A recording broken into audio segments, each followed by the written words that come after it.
नमस्कार दोस्तों। आज हम 12 अक्टूबर के शूजेस को डिस्कशन करेंगे। सबसे पहले चलते हैं पहली न्यूज़ पर। पहली न्यूज़ क्या है? मुख्यमंत्री ने पशुपालकों के लिए की बड़ी घोषणा। अब पशुपालकों के लिए मुख्यमंत्री ने क्या घोषणा की है वो देखते हैं।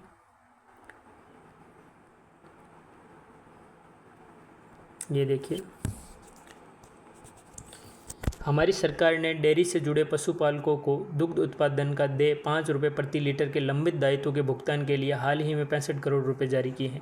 अब ये 5 रुपये प्रति लीटर कौन सी योजना के तहत दिए जा रहे हैं, तो वो हमें ध्यान होना चाहिए। मुख्यमंत्री दुग्ध उत्पादक संबल योजना, इसके तहत पहले 2 रुपये का अनुदान दिया जाता था, उसको अब बढ़ाकर 5 रुपये कर दिया गया है। मैं आपको सारी चीज़ बताता हूँ। इस योजना के तहत कोई भी दुग्ध उत्पादक अपना दूध बेचता था कोऑपरेटिव को या कोई भी संस्था को, सहकारी संस्था को, तो वहाँ पहले उसको 2 रुपये का अतिरिक्त अनुदान दिया जाता था दूध के अलावा। उसको बढ़ा के अभी 5 रुपये का अनुदान कर दिया गया है।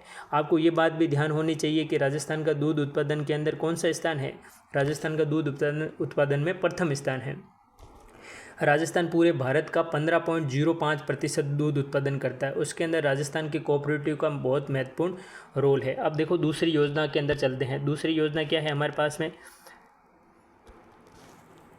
ये देखिए, हमारी सरकार ने प्रदेश के किसानों को आर्थिक संबल प्रदान करने के लिए किसान सम्मान निधि को 6,000 रुपये से बढ़ाकर 8,000 रुपये कर दिया गया। आपको पता है पीएम किसान सम्मान निधि योजना के तहत राज्य सरकार और केंद्र सरकार कितने पैसे देती है? 6,000 रुपये। अब इसको बढ़ा के कितना कर दिया? 8,000 रुपये। ये जो अतिरिक्त 2,000 रुपये बढ़ाए गए हैं, अतिरिक्त 2,000 रुपये के अंदर प्रथम किस्त के साथ में 1,000 रुपये और दूसरी और तीसरी किस्त के साथ में 500 रुपये का अतिरिक्त भुगतान किसानों को किया जाएगा, जिससे किसान जो आवश्यक सुविधाएं हैं जैसे बीज है, उर्वरक है, खाद है, इससे संबंधित जो भी सुविधाएं उनको चाहिए वो सुविधाओं का लाभ उठा सके। चलो नेक्स्ट न्यूज़ पर चलते हैं। नेक्स्ट न्यूज़ क्या है? नेक्स्ट न्यूज़ है, मुख्यमंत्री श्री भजनलाल शर्मा ने भरतपुर संभाग की समीक्षा बैठक के दौरान कहा, लंबित बजट घोषणाओं को समयबद्ध पूरा किया जाए। अब देखो मुख्यमंत्री की अभी भरतपुर संभाग के दौरे पर थे। भरतपुर संभाग के दौरे के दौरान उन्होंने बजट में जो भी घोषणाएं की थी उनको समय से पूरा करने के लिए जो भी अधिकारी थे उनको डायरेक्शन दिए हैं। कलेक्टर्स को बोला है कि जो भी बजट में घोषणाएं की गई है उनका त्वरित गति से निराकरण किया जाए और उनको पूरा किया जाए। अब देखो उन्होंने किसानों के लिए भी कोई स्पेशल बात बोली है, तो वो देख लेते हैं। यहाँ पर मैंने हाईलाइट कर रखा है, किसानों को पर्याप्त मात्रा में उपलब्ध हो उर्वरक एवं बीज। अभी आपको पता है रबी की बीजान चल रहा है। रबी की फसल के अंदर नवंबर के अंदर हम बीजान करते हैं, उसके लिए हमें खाद की ज़रूरत होती है। खाद के अंदर भी स्पेशल हम डीएपी का यूज़ करते हैं। आज के न्यूज़पेपर के अंदर ही मैंने देखा था डीएपी की बहुत ज़्यादा कमी हो रही है, तो उसके लिए मुख्यमंत्री ने जिला कलेक्टर्स को डायरेक्शन दिए हैं कि जो भी इनको किसानों को उर्वरक की ज़रूरत है उनको त्वरित गति से उपलब्ध करवाया जाए, जिससे किसान खेती बाड़ी के अंदर उसका यूज़ ले सके। मुख्यमंत्री ने कृषि कनेक्शनों के लंबित आवेदनों का भी शीघ्र निस्तारण करते हुए कृषि के अंदर जो भी बिजली कनेक्शन दिए जाते हैं उनको पूरा किया जाए। अब देखो यहाँ एक और मैंने योजना को हाईलाइट कर रखा है, पीएम कुसुम योजना। ये पीएम कुसुम योजना किसानों के लिए जो पंप सेट लगाते हैं उससे संबंधित है। उसका नीचे मैंने एक स्लाइड डाल रखी है, उसके अंदर हम डिस्कशन करेंगे। अब देखो मुख्यमंत्री ने ये भी बोला है कि जो डीएपी की जगह आप सिंगल सुपर फास्फेट का उपयोग भी कर सकते हैं, इसके लिए किसानों को प्रेरित किया जाए। ये ऐसा इसलिए किया जा रहा है कि जो डीएपी है इसकी आपूर्ति हम बार बार नहीं कर पा रहे हैं किसानों को, इसलिए हम सिंगल यूज सुपर फास्फेट का उपयोग करने के लिए किसानों को प्रेरित कर रहे हैं। अब देखो उसके बाद में मुख्यमंत्री ने और क्या डायरेक्शन दी। मुख्यमंत्री ने बैठक में एक जिला एक उत्पाद योजना के तहत अधिकारियों को स्थानीय उत्पादों को बढ़ावा देने के निर्देश दिए। आपको पता है एक योजना चल रही, एक जिला एक उत्पाद। इस योजना के तहत हर जिले का एक उत्पाद को क्या किया जा रहा है? प्रमोट किया जा रहा है राज्य सरकार के द्वारा, जिससे किसानों को और वहाँ के रहने वाले लोगों को रोज़गार मिल सके और उस प्रोडक्ट का अधिक से अधिक उत्पादन हो सके। चलो इसके बाद में हम नेक्स्ट न्यूज़ पर चलते हैं। उसके बाद में दूसरे पेज पर नेक्स्ट न्यूज़ क्या है? राइजिंग राजस्थान। राइजिंग राजस्थान से रिलेटेड इस पूरे पेज के अंदर कोई ज़्यादा विशेष न्यूज़ नहीं है। राइजिंग राजस्थान के बारे में हम पिछली क्लास में खूब सारा डिस्कशन कर चुके हैं। बस इसमें भी यही न्यूज़ है कि राइजिंग राजस्थान का जो इन्वेस्टमेंट सबमिट होने वाली है 9 से 11 दिसंबर को जयपुर के अंदर होने वाली है। बाकी इसमें ज़्यादा कोई स्पेशल न्यूज़ है नहीं। यहाँ कुछ फैक्ट्स दे रखे हैं, उसको थोड़ा सा देख लेते हैं।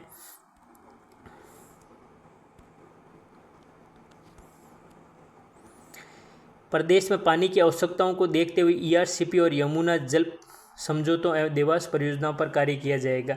अब सबसे पहले ईआरसीपी और यमुना जल समझौतों के बारे में। यमुना जल समझौते के तहत शेखावटी, अलवर, भरतपुर वाले क्षेत्र में पानी लाया जाएगा और ईआरसीपी से पूर्वी राजस्थान के तहत सिंचाई की सुविधा और पेयजल की सुविधा उपलब्ध करवाई जाएगी। अभी केपीसी ईआरसीपी की एक संयुक्त परियोजना को दस्तावेज पर हस्ताक्षर किए थे 28 जनवरी को। उसके बारे में भी नीचे स्लाइड में मैंने डाल रखा है, उसके बारे में भी देखेंगे। इसके अलावा मुख्यमंत्री ने जन समस्याओं के समाधान के लिए अधिकारियों को डायरेक्शन दिया। जन समस्याओं की जो निराकरण है वो जल्दी से जल्दी किया जा सके। अब देखते हैं हम लास्ट वाली न्यूज़। मुख्यमंत्री ने केवलादेव घना राष्ट्रीय उद्यान का भ्रमण किया और उसके डेवलपमेंट के लिए डायरेक्शन दिए। केवलादेव के बारे में देख लेते हैं, नीचे मैंने स्लाइड डाल रखी है। केवलादेव राष्ट्रीय उद्यान, इसका दूसरा नाम घना पक्षी अभ्यारण्य भी बोलते हैं। ये अभ्यारण्य कब बना था? 1956 के अंदर। ये देखो यहाँ मैंने डाल रखा है सारा डिटेल। 1956 के अंदर केवलादेव को अभ्यारण्य बनाया गया था। फिर ये 1981 के अंदर क्या बनता है? राष्ट्रीय उद्यान, नेशनल पार्क बनता है। राजस्थान के अंदर नेशनल पार्क कितने हैं? 3 राजस्थान के अंदर नेशनल पार्क है, जिसमें से हमारा केवलादेव राष्ट्रीय उद्यान भी है। अब देखो 1981 के अंदर ये नेशनल पार्क बनता है और 1981 के अंदर ही ये रामसर साइट बनता है। राजस्थान के अंदर 2 रामसर साइट है, वेरी वेरी इंपॉर्टेंट है। केवलादेव राष्ट्रीय उद्यान और दूसरी कौन सी है? सांबर झील। अब आपको ये भी ध्यान रखना है, रामसर साइट के तहत एक मॉन्ट्रेक्स रिकॉर्ड भी होता है, जिसके तहत भी केवलादेव को दर्जा मिल रखा है। भारत पूरे के अंदर 2 ही साइट है जो मॉन्ट्रेक्स रिकॉर्ड के अंदर शामिल है, जिसके अंदर एक केवलादेव है और एक मणिपुर की लोकटक झील है। आपको मेरे शब्दों पर विशेष ध्यान रखना है कि पूरे भारत के अंदर 2 ही साइट है जो मॉन्ट्रेक्स रिकॉर्ड के अंदर शामिल है। पहली मणिपुर की लोकटक झील है और दूसरी कौन सी झील है, जगह है? केवलादेव राष्ट्रीय उद्यान। अब देखो केवलादेव राष्ट्रीय उद्यान में और कौन कौन सी चीज़ फेमस है उसके बारे में देख लेते हैं। इसको पक्षियों का स्वर्ग भी बोलते हैं। इसको क्या बोला जाता है? इसको पक्षियों का स्वर्ग भी बोला जाता है। यहाँ साइबेरियन क्रेन के आगमन के लिए भी ये प्रसिद्ध है। यहाँ कदम के वृक्ष पाए जाते हैं। या आजान बांध है जिससे यहाँ पानी मिलता है और बाणगंगा और गंभीरी नदी यहाँ से प्रवाहित होती है। इसके अलावा देखो यहाँ कुछ और इम्पोर्टेंट न्यूज़ मैंने लिख रखी है। यहाँ एगा घास भी पाई जाती है। कौन सी घास? यहाँ एगा घास पाई जाती है। यहाँ पाइथन पॉइंट है और डॉक्टर सलीम अली की कर्मस्थली भी है। आपको पता है डॉक्टर सलीम अली, जिसको बर्डमैन ऑफ इंडिया बोला जाता है, उन्होंने यहाँ रह के खूब सारा कार्य किया था और इसके डेवलपमेंट के लिए काम किया था। तो हमें ये भी ध्यान रखना है डॉक्टर सलीम अली कहाँ से संबंधित है? केवलादेव राष्ट्रीय उद्यान से संबंधित है। डॉक्टर सलीम अली से रिलेटेड आरएस मेंस में भी क्वेश्चन पूछा गया था इस बार, तो आपको इसका विशेष तौर से ध्यान रखना है। चलते हैं नेक्स्ट न्यूज़ पर। उदयपुर के लिए देवास परियोजना। अब आपको देखो ऊपर हमने देवास परियोजना के बारे में देखा था, तो आपको ये पूछा जा सकता है देवास परियोजना का संबंध कौन से ज़िले से? देवास परियोजना का संबंध उदयपुर ज़िले से। अभी 1 मार्च को तृतीय और चतुर्थ चरण का इनॉग्रेशन किया गया था। किसके द्वारा किया गया था? उस टाइम के तत्कालिक जल शक्ति मंत्री गजेंद्र सिंह शेखावत के द्वारा। किसके द्वारा किया गया था? गजेंद्र सिंह शेखावत जल शक्ति मंत्री थे उस टाइम के, उन्होंने इसका उद्घाटन किया था। कब उद्घाटन किया था? 1 मार्च 2024 को। और उदयपुर के लिए, पूरी सिटी के लिए पेयजल की सुविधा उपलब्ध करवाएगा और साथ साथ में उदयपुर की जो फतेह सागर और पिछोला झील है उसके अंदर भी इससे जल उपलब्ध होगा। अब देखो नेक्स्ट हम न्यूज़ पर चलते हैं। अभी ऊपर हमने डिस्कशन किया था ईआरसीपी और केपीसी की जो संयुक्त परियोजना। अब देखो इसके बारे में हम थोड़ा सा डिटेल वाइज देख लेते हैं। ये देखो केपीसी का मतलब क्या होता है? काली सिंध, चंबल और पार्वती। और ईआरसीपी जो पुरानी योजना है जिसके तहत इन दोनों को लिंक करके आपस में जॉइंट करके एक योजना स्टार्ट की गई जिसका नाम है केपीसी ईआरसीपी संयुक्त परियोजना। इसके लिए 28 जनवरी 2024 को भारत सरकार, राजस्थान सरकार और मध्य प्रदेश सरकार के बीच संशोधित MPKC लिंक परियोजना की एक DPR तैयार की गई और उस पर समझौता पत्र पर हस्ताक्षर किए गए। अब देखो राजस्थान राज्य हेतु पूर्वी राजस्थान नहर परियोजना में सम्मिलित रामगढ़ बैराज, पार्वती नदी पर महलपुर बैराज और काली सिंध पर नवनेरा बैराज, मेज नदी पर मेज बैराज और बनास नदी पर राठौड़ और बनास नदी पर ही डूंगरी बांध आदि का निर्माण किया जाएगा। आपको ये चीज़ विशेष तौर से ध्यान रखनी है। अभी RPC ने एक क्वेश्चन पूछा था जिसमें बहुत ही डिटेल वाइज इस क्वेश्चन को फ्रेम किया गया था, तो आपको पता होना चाहिए इस पर 5 बांध और एक बैराज का 5 बैराज और एक बांध का निर्माण किया जाएगा। और यह बांध भी आपको ध्यान रखने हैं कौन कौन से? पार्वती नदी पर महलपुर बैराज है और काली सिंध नदी पर नवनेरा बैराज है, मेज नदी पर मेद बैराज है, और इसके अलावा बनास नदी पर राठौड़ बैराज और डूंगरी बांध है, ठीक है ना। इसके बाद में यह परियोजना कौन से जिलों के अंदर लाभान्वित करेगी? 13 जिलों के अंदर, और नवगठित जो भी ज़िले हैं वो 21 ज़िले हो गए हैं अब। ये नवगठित जिलों के अंदर पेयजल की सुविधा, औद्योगिक जल की सुविधा, इसके अलावा 2.80 लाख हेक्टेयर और उससे अधिक क्षेत्र में सिंचाई क्षेत्र के साथ साथ में बांधों में पानी उपलब्ध करवाने की सुविधा भी उपलब्ध करवाएगी। अब देखो नेक्स्ट हम न्यूज़ में चलते हैं।